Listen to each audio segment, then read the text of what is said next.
Tere! Jah, ma siis hakkan pihta, et ma räägin natukene sellest, mida me siis teeme üldiselt kosmosetehnoloogia osakonnast ja kui siis midagi silma hakkab mõnele tudengile, siis andke teada, võtke ühendust kohe. Et suures pildis me siis proovime nii-öelda kaasa saada oma osakonnas siis sellele praegusele nii-öelda uuele kosmoselainele, ehk siis on praegust tulemas Artemis programm, mis läheb Kuule, missioonid Kuule lähevad järjest odavamaks, huvi kasvab kosmoseressursside vastu.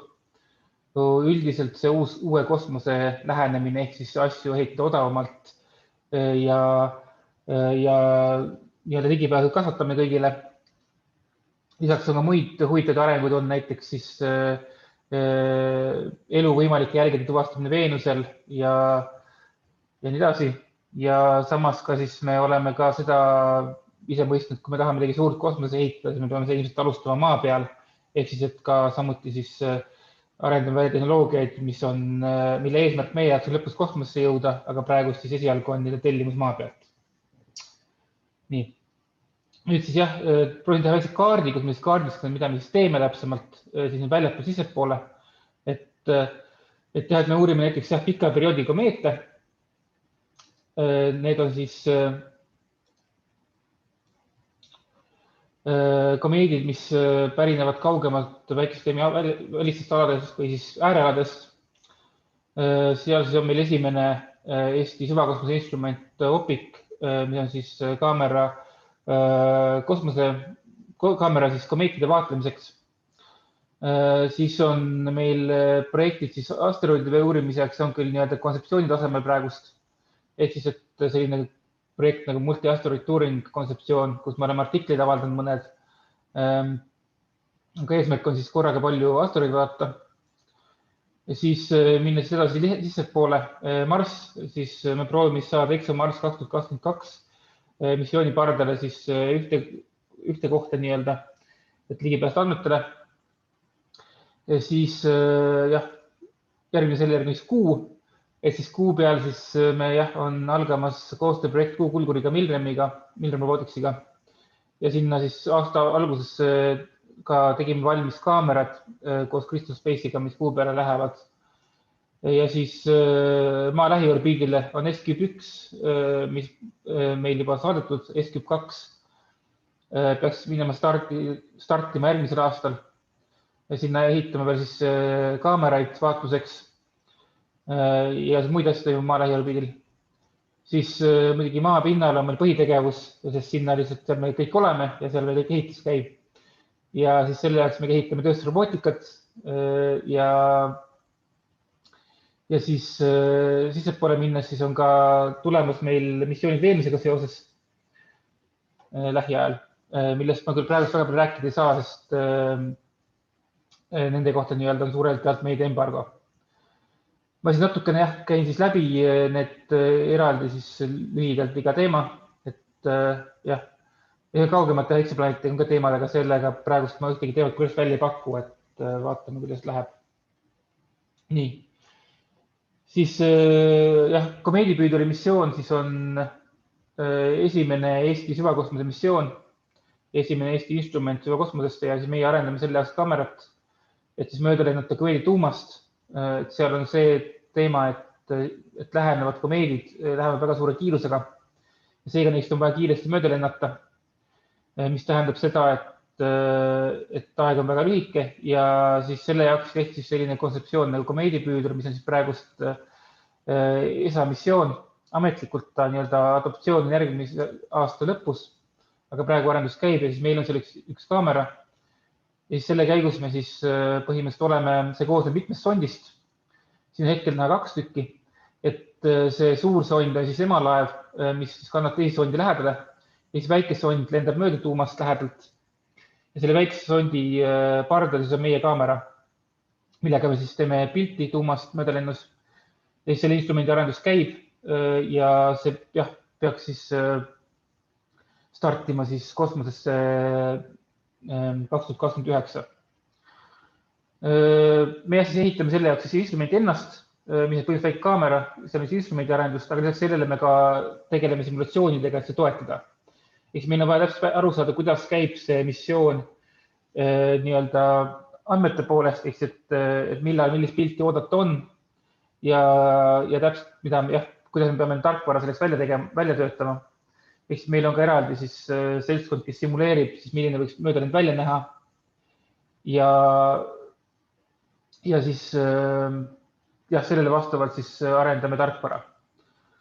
Et siin paremal on näha, et milline võiks välja näha siis möödalennul komeedi tuum ja siis siin vasakul on siis video, selline kvalitatiivne video sellest, kuidas see möödalend kaamera pealt välja näeks, mis on selle kosmosesondi enda peal.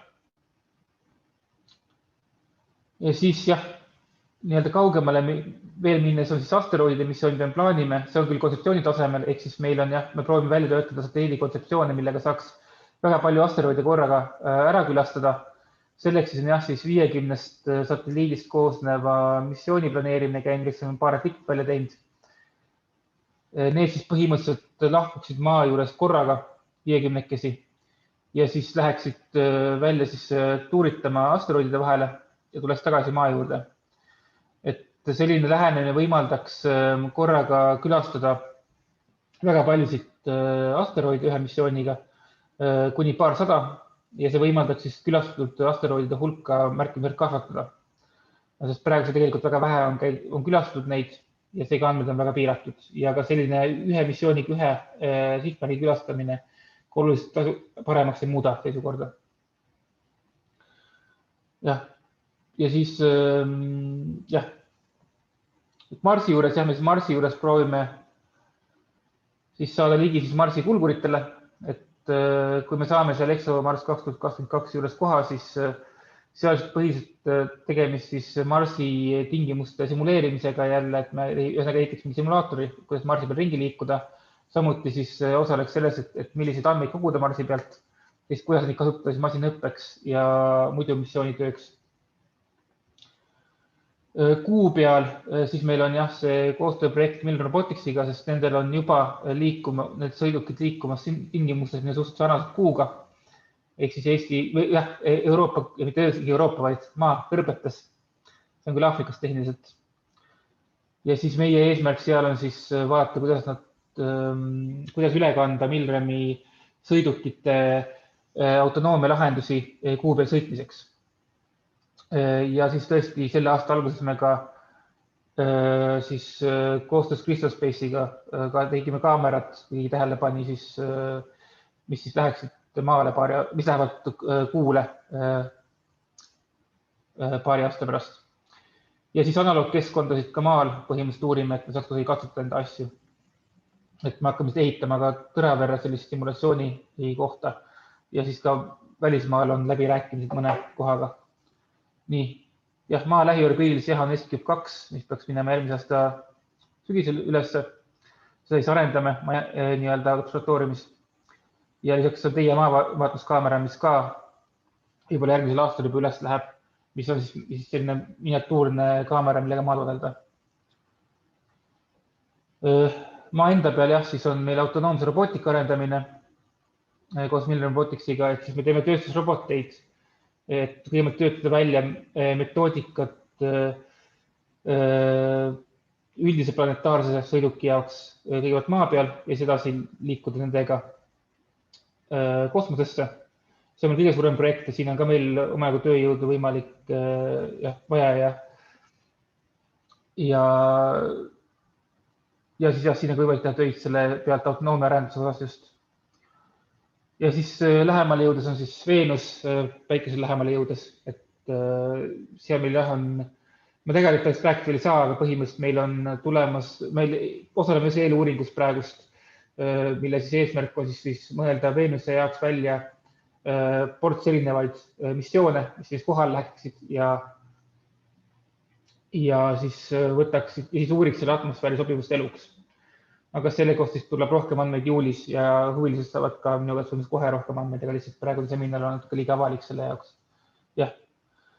Aga see ongi minu poolt lühidalt kõik, et meil igas suunas midagi toimub enam-vähem siin sisemises päikesüsteemis. Merkuuri ei ole ja päikest ei ole, aga muidu on korras. Et jah, ja aitäh kuulamise eest ja kui on huvi, siis kirjutage mulle otse. Aitäh!